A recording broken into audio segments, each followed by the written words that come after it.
आज की कहानी का नाम है 45 की उम्र बाद वाला प्यार। ये मिडिल एज भी अजीब होती है, न जवानी छूट पाती है और न बढ़ती उम्र स्वीकार होती है। और ऐसे में जब कोई ऐसा मिल जाए जो आपको ये एहसास कराता रहे कि अभी तो मैं जवान हूँ, तब तो पूछो ही मत। इन दिनों मेरा भी बस यही हाल था। 45 की हो चली थी मैं, अकेले थी क्योंकि शादी के कुछ वक्त बाद ही पति की दुर्घटना में मृत्यु हो गई थी। बच्चे थे नहीं और फिर दोबारा शादी का मन नहीं बना पाई। लेकिन अब न जाने क्यों प्यार का कीड़ा रह रहकर मुझे काटने लगा। अब प्यार कहूँ या आकर्षण पता नहीं, पर जॉगिंग के वक्त उसका रोज़ यूँ मुझे छिप छिपा कर देखना पहले तो अखराता था, पर अब अच्छा लगने लगा था।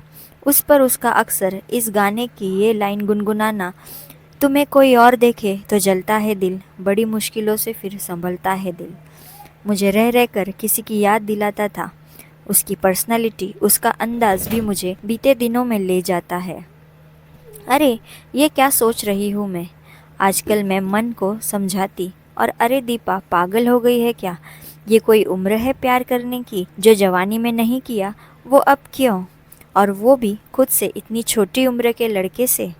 खैर, ये जो भी एहसास था बड़ा मज़ेदार था। तभी डोरबेल बजी। मैंने दरवाज़ा खोला तो हक्की बक्की रह गई। सामने वो ही था। आज आप जॉगिंग के लिए नहीं आई? मैंने बहुत मिस किया आपको। क्या मैं अंदर आ सकता हूँ? क्यों नहीं, आओ। शुक्र है उस वक्त घर में मेरी हाउस हेल्पर मीना थी, वरना एक अनजान लड़के को ऐसे कैसे अंदर आने देती। मीना, 2 कप कॉफ़ी बना लो, मैंने मीना को कहा और उस लड़के से रूबरू हुई। तुम्हें मेरा पता कैसे पता चला? दिल से खोजो तो भगवान भी मिल जाते हैं। बस आपकी फ़िक्र हुई, इसलिए चला आया। अगर आपको बुरा लगा हो तो मैं चला जाता हूँ। उसने मेरी आंखों में आंखें डालकर कहा। अरे नहीं, बैठो और अपने बारे में कुछ बताओ। मैंने जानकारी हासिल करनी चाहिए तो वो बोला, जी मैं नमन, इस शहर में नया आया हूँ अपनी न्यू जॉब ज्वाइन करने के लिए। इस अनजान शहर में कोई दोस्त और रिश्तेदार नहीं। आपको देखा तो पता नहीं क्यों आपसे एक अलग ही अपनेपन वाली फीलिंग आई। ऊपर से आप है भी इतनी खूबसूरत कि किसका ध्यान नहीं जाएगा आप पर। उसकी बातें सुन मैं छेंप गई। कॉफ़ी पीते हुए और भी बहुत सी बातें हुई। उसने बताया कि वो एक पीजी ढूंढ रहा है। मुझे ख्याल आया कि मैं भी तो अपना ऊपर का कमरा किराए पर देना चाह रही थी। मैंने उसे बताया तो वो झट से एडवांस देकर चला गया।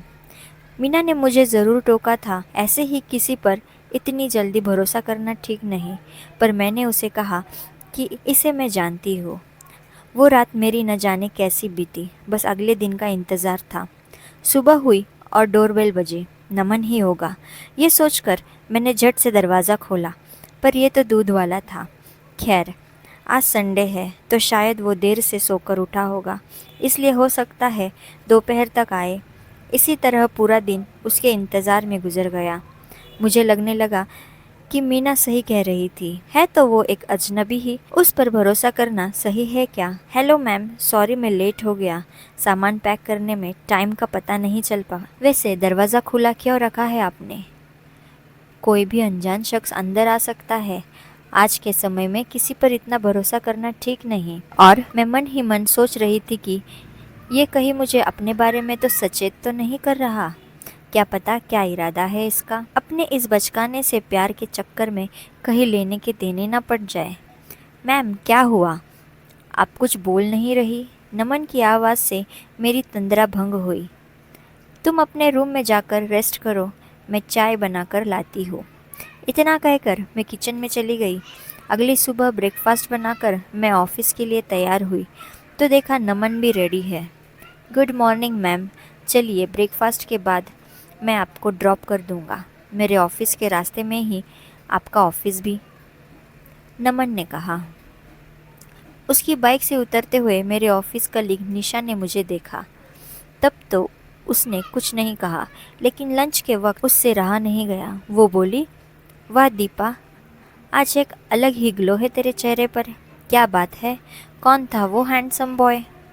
निशा, तू भी ना, वो मेरा पेइंग गेस्ट है, ऑफिस जा रहा था तो उसने मुझे भी ड्रॉप कर दिया।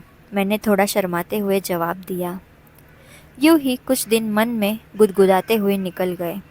इसी बीच मेरी भांजी का फ़ोन आया कि वो कुछ दिन के लिए मेरे पास आ रही है। बस फिर क्या था, मैं लग गई उसके स्वागत की तैयारियों में। मैम, आज कोई स्पेशल आ रहा है क्या? इतना कुछ बनाया है आपने? नमन ने पूछा। तो मैंने जवाब दिया, मेरी बड़ी बहन की बेटी कविता आ रही है कुछ दिनों के लिए। मैं कहीं कवि न बन जाऊँ तेरे प्यार में ए कविता। ये गाना गुनगुनाते हुए नमन अपनी ही मस्ती में रूम में चला गया। मुझे हंसी आ गई उसके बचपने पर। हाँ, वैसे देखा जाए तो बच्चा ही तो है वो, मेरी कविता का हम उम्र, और मैं ये क्या एहसास पाले बैठी हूँ कि उसके लिए। मन में ग्लानि भी होती है, लेकिन इस दिल का क्या करूँ जो एक अरसे बाद फिर धड़कने लगा है। मासी, मैं आ गई। कविता की आवाज़ से मैं चौंक गई। डोरबेल की आवाज़ ही नहीं आई। दरवाज़ा किसने खोला?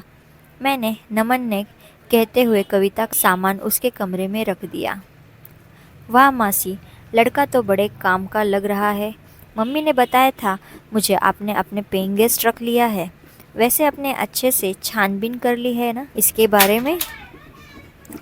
कविता के आने से अलग ही रौनक आ गई थी घर में।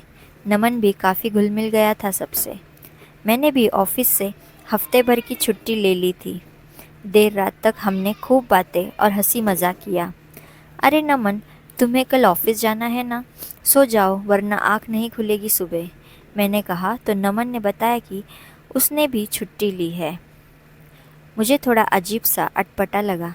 मैम, मैं आपको बताना भूल गया था कि मेरे पापा भी मुझसे मिलने आने वाले हैं। वैसे डोंट वरी, वो होटल में रुकेंगे तो आपको कोई परेशानी नहीं होगी।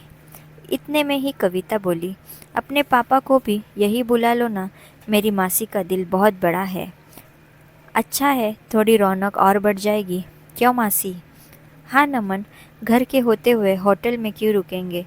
नमन का चेहरा खिल उठा। कविता के साथ भी काफ़ी कंफर्टेबल था। मैंने सोचा कि हम उम्र है इसलिए दोनों सहज थे, पर मुझे एक अलग सी इनसिक्योरिटी क्यों हो रही थी। ऐसा लग रहा था मेरी रूमानी दुनिया खो रही है। खैर, अपने दिल पर मुझे काबू रखना चाहिए। अगली रोज़ कविता मेरे साथ किचन में थी कि इतने में नमन भी आ गया और उसने ज़िद की कि आज खाना वो बनाएगा। मेरे लाख मना करने पर भी वो नहीं माना। तो कविता ने कहा, मासी बनाने दो, कल ही कह रहा था कि मैं बहुत बढ़िया खाना बनाता हूँ, आज इसका टेस्ट ले लेते हैं। इतने में डोरबेल बजी। मैंने दरवाज़ा खोला तो सामने खड़े शख्स को देखकर हक्की बक्की रह गए। जाना पहचाना चेहरा, बालों में हल्की सफ़ेदी, लंबा कद, एक मिडिल एज का हैंडसम बंदा मेरे सामने था।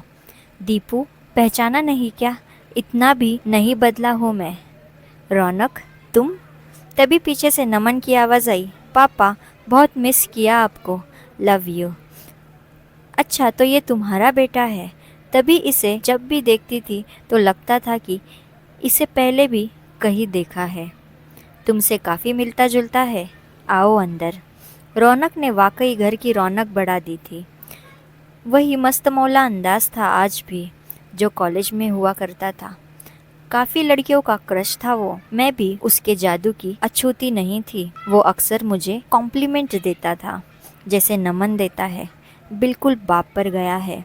ये सब सोचकर मैं मुस्कुरा उठी तो कविता बोली, मासी, नमन के पापा कितने हैंडसम हैं ना। आपके तो कॉलेज फ्रेंड थे ना, प्यार कैसे नहीं हुआ आपको उनसे? तू कुछ ज़्यादा नहीं बोल रही? वैसे भी वो मेरे दोस्त नहीं, सीनियर थे कॉलेज में, काफ़ी पॉपुलर थे, फ्लर्टी भी, लेकिन हेल्दी फ्लर्ट करते थे। तब तो आपसे भी फ्लर्ट करते होंगे। कविता की ये बात सुन के न जाने मैं क्यों ब्लश करने लगी। अब मुझे समझ में आ रहा था कि क्यों नमन को देखकर मुझे रौनक की याद आती थी। यह आकर्षण नमन के प्रति नहीं बल्कि रौनक से मिलते जुलते उसके अंदाज के प्रति था। खैर, 4 दिन गुजर गए। हम सब साथ घूमे फिरे, एंजॉय किया। अब कविता और रौनक की वापसी भी नज़दीक थी तो मन उदास हो चला था। फिर वही अकेलापन, नमन के प्रति मेरे मन में जो ऊहापोह की स्थिति चल रही थी वो रौनक के आने से खत्म हो गई थी। नमन के रूम के पास से मैं गुजर रही थी कि तभी उसके कमरे से कविता की आवाज़ आई। मैंने खिड़की से चुपके से झांक कर देखा तो दोनों काफ़ी करीब थे।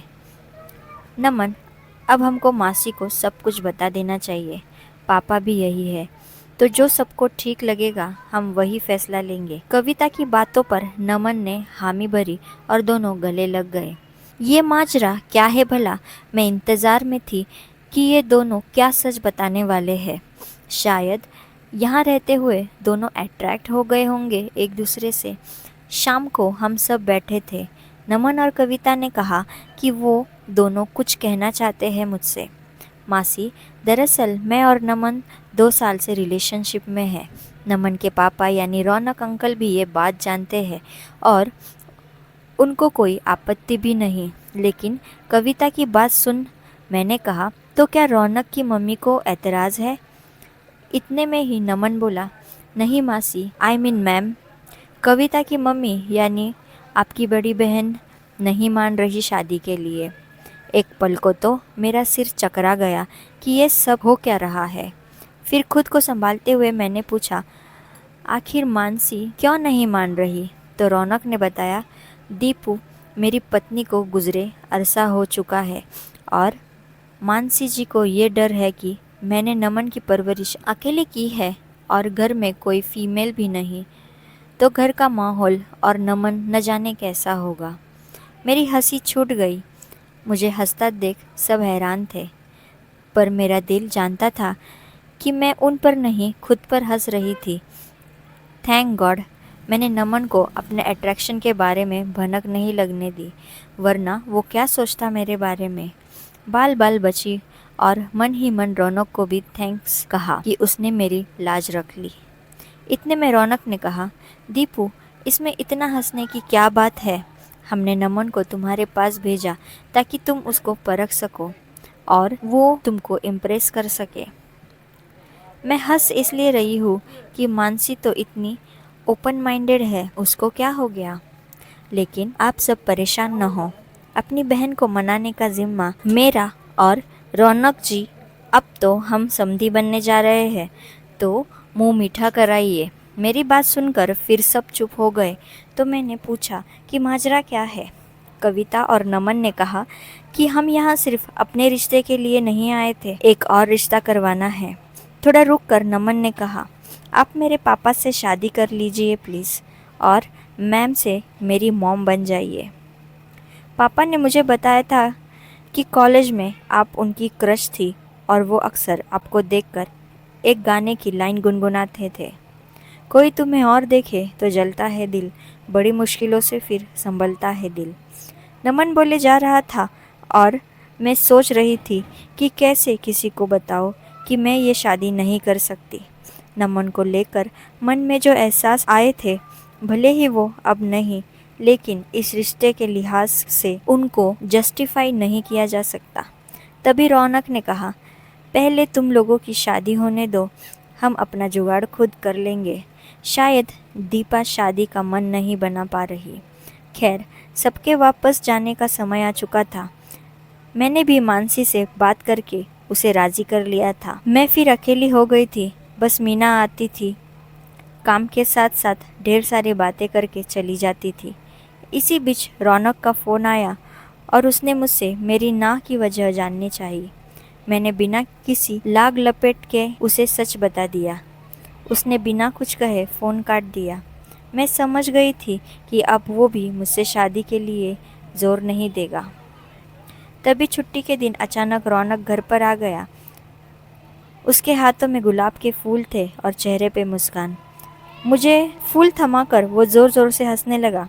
मैंने हैरान होकर उससे हंसी की वजह पूछी तो बोला, तुम कितनी स्टूपिड हो, इतनी सी बात के लिए मुझसे शादी के लिए मना कर रही हो। यार, तुम नमन के प्रति नहीं बल्कि उसमें छुपे मेरे व्यक्तिमत्व के प्रति अट्रैक्ट हुई थी। तुम उसमें मुझे देखती थी, मुझे ढूंढती थी, और अब जब मैं सामने हूँ तो पीछे मत हटो, थाम लो मेरा हाथ। रौनक ने मुझे रिंग पहनाई और मैंने भी इनकार नहीं किया। तो दोस्तों, ये कहानी आप सबको कैसी लगी है मुझे कमेंट में बताना, और अगर कहानी पसंद आए तो लाइक शेयर सब्सक्राइब ज़रूर करना। धन्यवाद।